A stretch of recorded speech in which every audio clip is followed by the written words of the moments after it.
Hay un diapasón en la British Library. Perteneció a Ludwig van Beethoven. Vibra a 455.4 hercios. No 440, no 432. Una frecuencia por la que nadie vivo está luchando. Cada piano en cada sala de conciertos de este planeta está afinado a un estándar que Beethoven nunca usó. Su diapasón descansa en una vitrina de vidrio, una reliquia de un sonido que el mundo moderno ha abandonado colectivamente. Y aquí está lo que hace que eso sea significativo. La frecuencia de Beethoven no era inusual para su época, era normal. Lo que hoy llamamos estándar le habría sonado extraño, plano, sin vida, incorrecto. La frecuencia que todos heredamos no fue descubierta, fue elegida, y todo lo que vino antes fue eliminado sistemáticamente del mundo físico. Si viste mi último video sobre el 1.000.000 de campanas que fueron destruidas a lo largo de 3 siglos, ya sabes lo que les ocurrió. Este video trata sobre lo que llevaban, no el bronce, no el metal, no la materia prima que los gobiernos afirmaban necesitar. La frecuencia, el tono específico que cada campana contenía, afinado por familias de fundidores, cuyo conocimiento pasaba de padre a hijo a lo largo de generaciones. Ese sonido ya no existe, y la historia de cómo desapareció es más deliberada de lo que cualquiera quiere admitir. Antes de 1711, no había una manera confiable de medir el tono. No existían diapasones, no había referencias electrónicas, no había estándares internacionales. Cada comunidad en la tierra afinaba sus instrumentos, según lo que produjera el instrumento local más grande. Generalmente, el órgano de la iglesia. Y los órganos variaban enormemente. 2 iglesias en la misma ciudad podían estar afinadas con una diferencia de un semitono completo. Un músico que viajara de París a Viena tendría que volver a afinar todo al llegar. Esto no era caos, era el estado natural del sonido durante la mayor parte de la historia humana. Cada lugar tenía su propia voz. Las campanas de tu aldea sonaban en un tono específico de tu aldea. El órgano de tu catedral resonaba a una frecuencia adaptada a la piedra y al espacio. El coro se afinaba al órgano. La congregación se afinaba al coro. Todo el entorno acústico de una comunidad vibraba en frecuencias que pertenecían a ese lugar y a ningún otro. Tenemos pruebas físicas de cuán ampliamente variaba el tono. Un diapasón asociado con George Friedrich Handel, fechado en 1740, vibra a 422.5 hercios. Un ejemplar no identificado de 1780 se sitúa en 409. El diapasón de Beethoven, alrededor de 1800, alcanza 455.4. Eso es un rango de 46 hercios en 60 años, y todos eran músicos prominentes trabajando en el centro de la cultura europea. Los órganos de catedrales francesas en el siglo XIX afinaban su la tan bajo como los 370. La Royal Philharmonic Society en Londres osciló entre 433 y 455 entre las décadas de 1820 y 1850. A las bandas de gaitas de las tierras altas todavía tocan hoy entre 470 y 480. La idea de que alguna frecuencia única fuera el estándar natural antes de la era moderna es una fabricación. No había estándar. Había cientos de frecuencias, cada una anclada a un lugar, a un edificio, a una campana. Luego los gobiernos intervinieron. El 16 de febrero de 1859, el gobierno francés aprobó una ley. No una sugerencia, no una directriz, una ley. Declaró que la nota, la sobre el do central, vibraría a 435 hercios en toda Francia. Esto se llamó el diapasón normal. Fue la primera vez en la historia que un gobierno dictó el tono de la música. Por estatuto legal. Piensa en eso por un momento. Una nación que había pasado décadas debatiendo los derechos del hombre encontró tiempo para legislar la tasa de vibración de una nota musical. La ley se difundió. Una conferencia en Viena. En 1885 adoptó 435 en Italia. Austria, Hungría, Rusia, Prusia, Sajonia, Suecia y Württemberg. El sonido estaba siendo centralizado, pero no se detuvo en 435. En 1884, Giuseppe Verdi, el compositor de ópera más famoso vivo, escribió al gobierno italiano. Apoyó el estándar francés, pero añadió algo notable.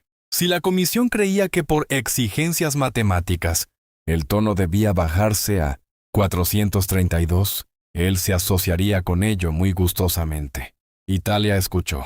El Ministerio de Guerra italiano, no un conservatorio de música, una institución militar, adoptó 432 hercios como estándar nacional. Durante un año, Italia afinó a una frecuencia que ciertos investigadores ahora afirman que está alineada con la estructura matemática del mundo natural. Y luego, en 1885, una conferencia en Viena dominada por delegados británicos los anuló. Italia abandonó 432, la frecuencia que Verdi respaldó, la que el ejército italiano había adoptado oficialmente. Fue descartada en 12 meses. Nadie votó al respecto. Ningún músico italiano fue consultado en la reversión. Los británicos simplemente decidieron que se había terminado. Ahora bien, aquí es donde la mayoría de las personas que cuentan esta historia se equivocan. Culpan a los nazis. Afirman que Joseph Goebbels organizó una conferencia en 1939 en Londres para imponer 440 hercios como arma de control psicológico. Pasé semanas verificando esta afirmación. Se derrumba por completo. La conferencia de 1939 fue organizada por el British Standards Institution, no por Berlín. 3 delegados alemanes asistieron. Ninguno de ellos era Goebbels. 5 delegados franceses estuvieron presentes. 3 delegados italianos estuvieron presentes. Los países supuestamente excluidos en realidad estaban representados. Podría construir una narrativa más dramática repitiendo el mito de Goebbels. Millones de vistas viven dentro de esa historia. Pero la historia real es más extraña que la teoría de conspiración, porque la historia real no necesita un villano. Solo necesita que sigas el rastro de lo que fue destruido físicamente. Permíteme guiarte a través de una línea de tiempo que nadie reúne en un solo lugar. En 1700, el zar Pedro el Grande confiscó aproximadamente 100,000 campanas de iglesia en Rusia para fundir cañones después de la batalla de Narva. En 1793, la Convención de la Revolución Francesa aprobó un decreto el 23 de julio. Cada parroquia podía conservar una campana. Todas las demás campanas en Francia debían fundirse. Aproximadamente 100,000 campanas de 60,000 campanarios fueron destruidas. El 80% de todas las campanas de iglesia en Francia, desaparecidas en menos de 2 años. Durante la Guerra Franco-Prusiana, de 1870 a 1890, el obispo de Nancy autorizó a cada parroquia en su diócesis a entregar todas menos una campana para la producción de cañones. En la Primera Guerra Mundial, el 44% de todas las campanas en Alemania fueron confiscadas o destruidas. Luego vino el decreto 118, 6 de diciembre de 1929. El gobierno soviético prohibió todo toque de campanas y ordenó que cada campana en la nación fuera fundida para bronce industrial.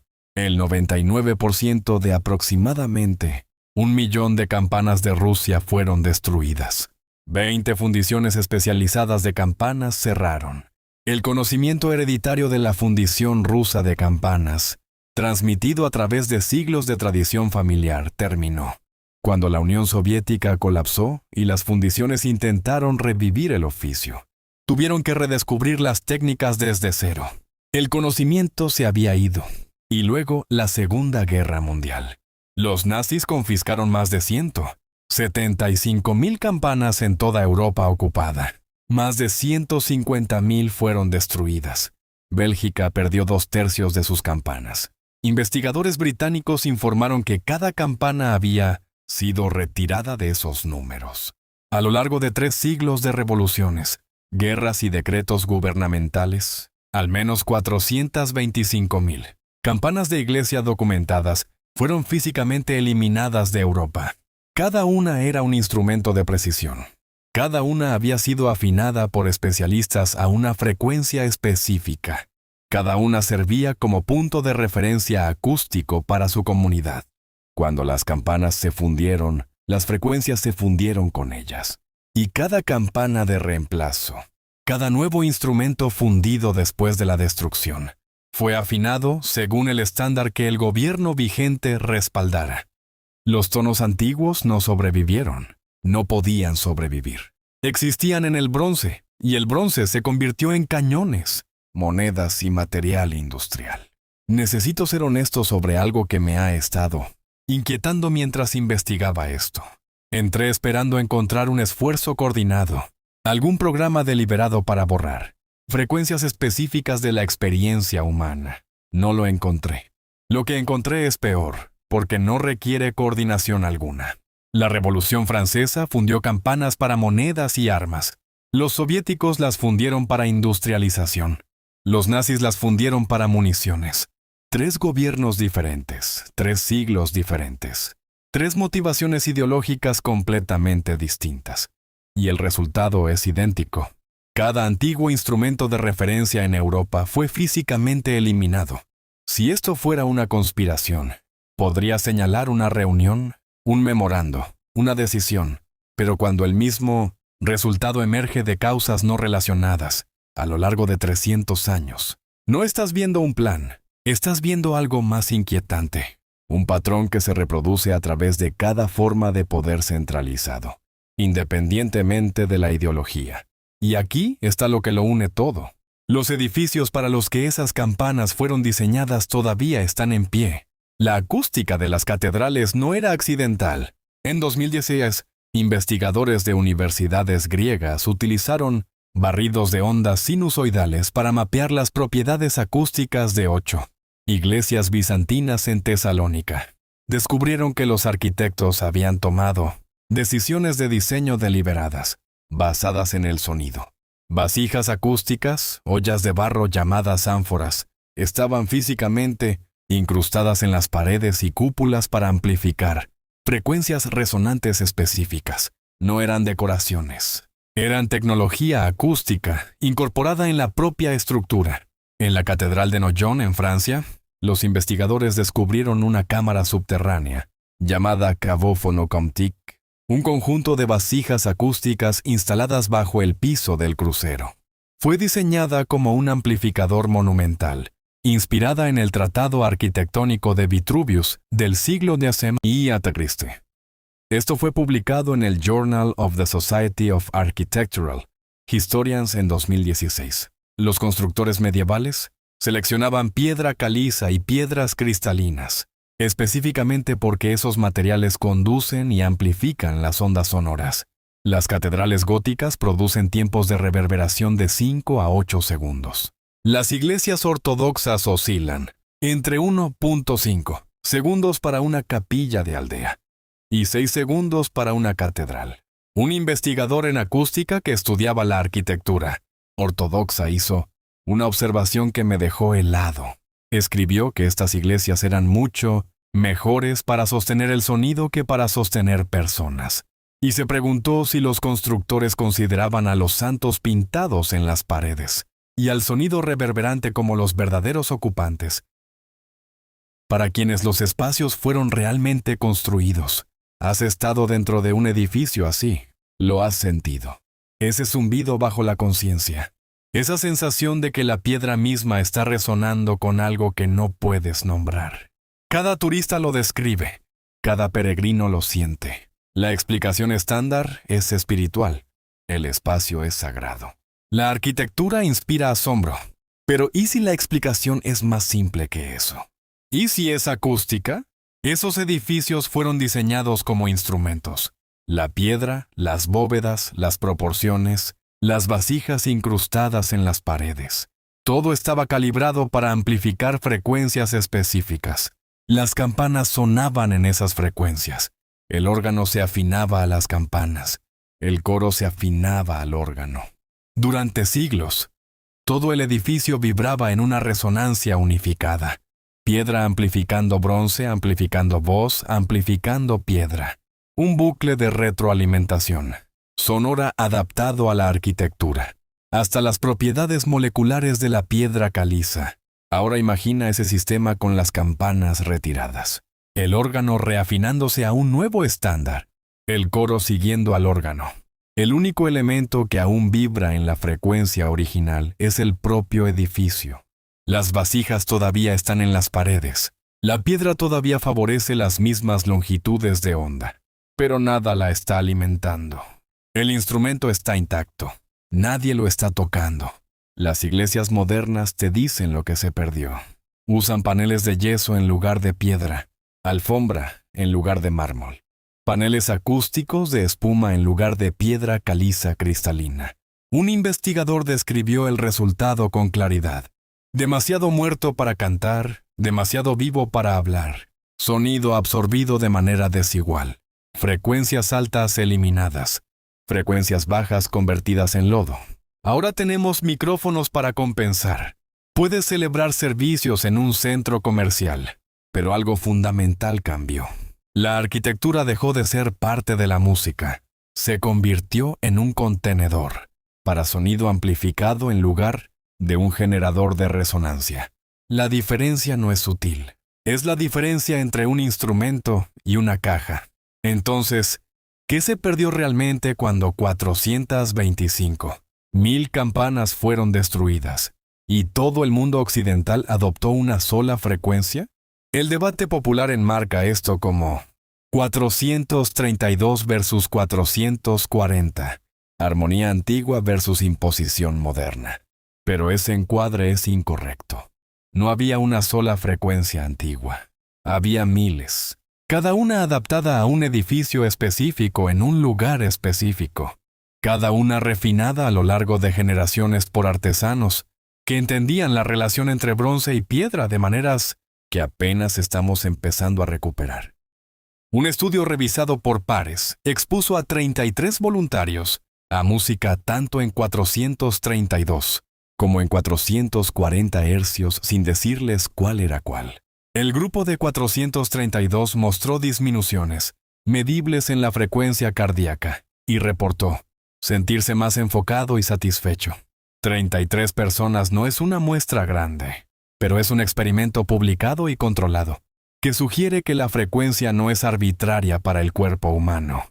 Y si un cambio de solo 8 hercios produce efectos fisiológicos medibles, ¿qué significaba cuando comunidades enteras vivían dentro de edificios calibrados acústicamente? Edificios adaptados a campanas que habían sonado en el 1900 en llamar mismo tono durante 500 años. ¿Y si la verdadera pérdida no es un número? ¿Y si es el principio mismo? Cada aldea tenía su propio sonido. Cada catedral era un instrumento afinado a sus campanas. Cada campana era afinada por fundidores, cuyas familias habían perfeccionado el oficio durante siglos. El sonido de un lugar era tan distintivo como su arquitectura, su dialecto, su comida. La estandarización no solo cambió una frecuencia, reemplazó toda una ecología de sonido local con un solo tono transmitido desde una torre de radio. En 1936, la Oficina de Estándares de los Estados Unidos comenzó a transmitir una referencia de 440 hercios cada hora desde la estación de radio. Los músicos de todo el país afinaban según ella. La frecuencia local murió.